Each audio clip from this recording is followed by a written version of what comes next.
நேரத்தில் சமுத்திரம் பின்வாங்கும் சந்தோஷ திருநாளில் நல்லருளை தாரும் ஐயா முருகன் என்று முழங்குது என் மனசு.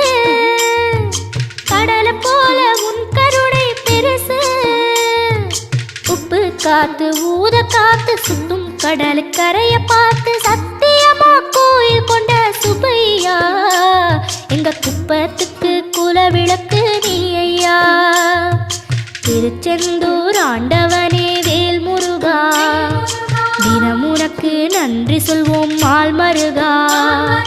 திருவடியில் தவம் இருப்போம் திருமுருகா. தீர்ப்பெழுது நலமெனவே வடிவ